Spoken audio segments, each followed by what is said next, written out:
Hey, what's going on, Baltimore Ravens fans? Welcome back to The Bold Perspective. On your way in, go ahead and tap that like button, hit subscribe if you never subscribed, and touch that notification bell so you get updates when we upload new content. Let's talk.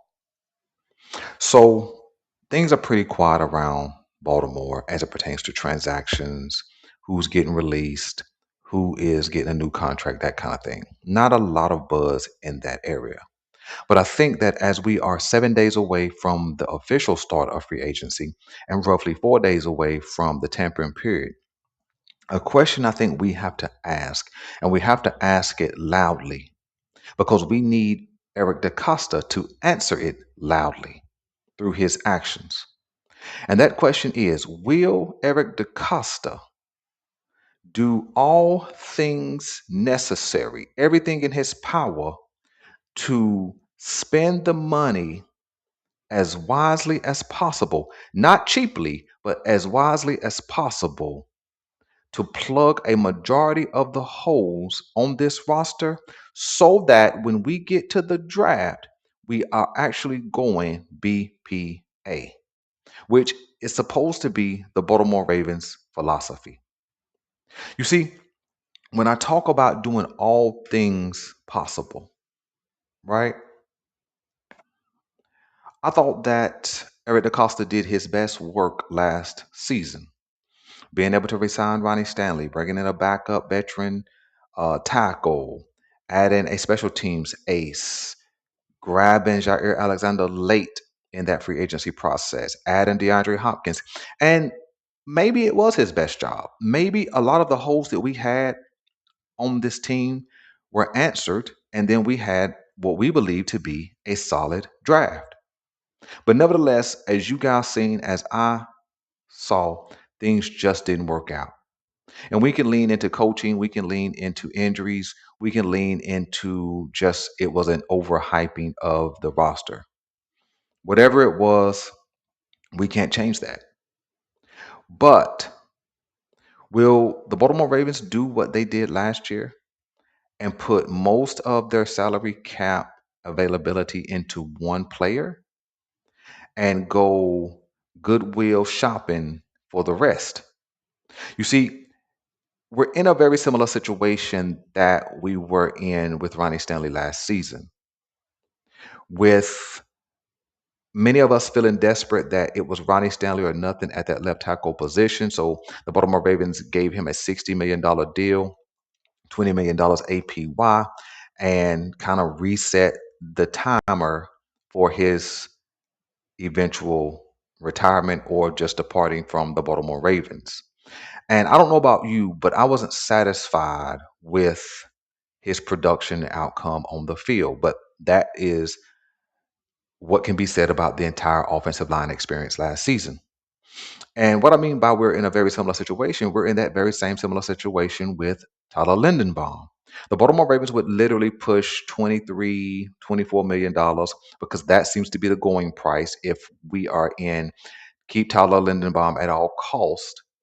They would put that much money into one position and still be lean at left guard with no real option. And I say no real option because I'm not listening to Emory Jones hype when I have nothing to base it on.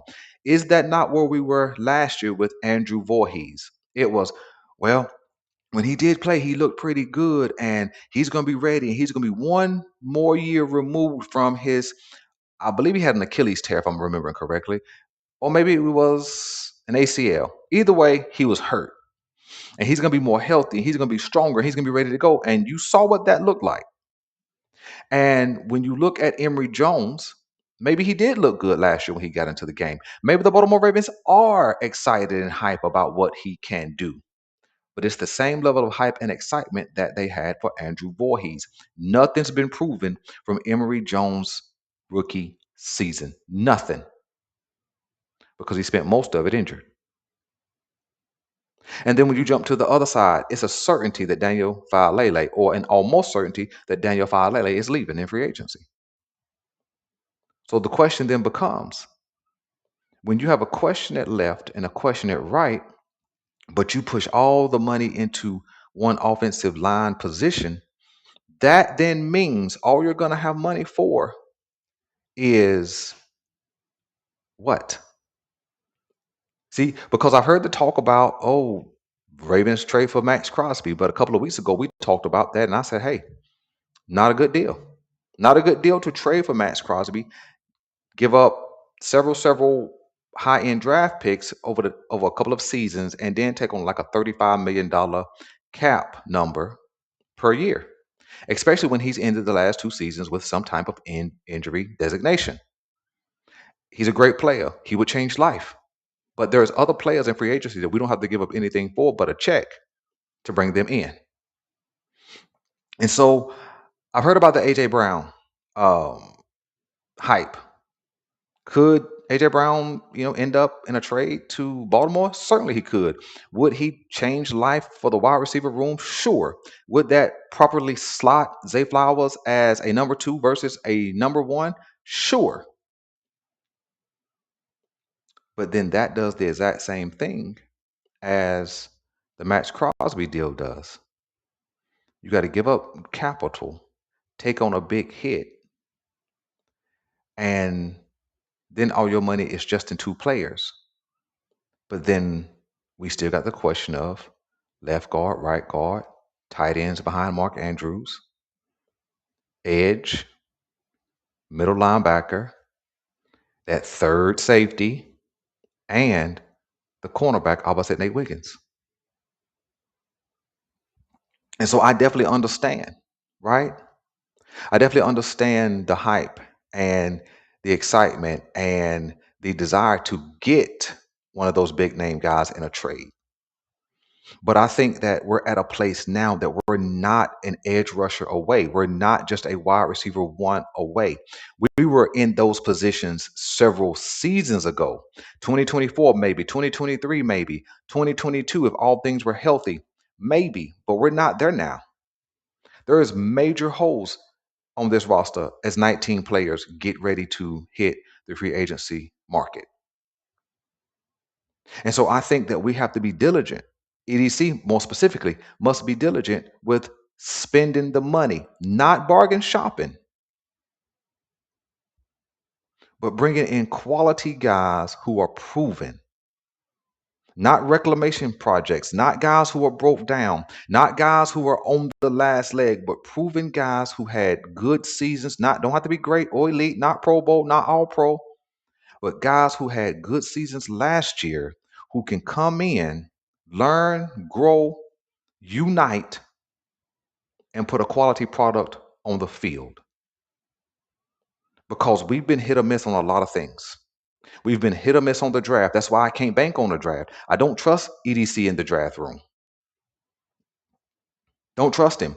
We've had all those first round picks. And we got two blue chippers if you're considering Tyler Lindenbaum a blue chipper, but Kyle Hamilton certainly is. But that's it. I like Zay, not a blue chipper. And then in his era, in the EDC era, we've allowed first round picks to walk out of the door. So I'm just at a place where it's time to see if he's going to really put his money where his mouth is and spend good money in quality players to fill these holes, and then allow the draft to just be part of a rotation and not be so dependent on what they bring to the table. Now, a 14th overall pick certainly will have something to say about getting snaps on the field. The 45th, I believe that's where we are in the second round, may have something to say about getting some snaps. But beyond that, we shouldn't be heavily dependent on that. And so it's time to really see what Eric DeCosta put the Ravens' money in harm's way once again and go secondhand shopping, or will he bring quality to the table in 2026? You guys let me know what you think.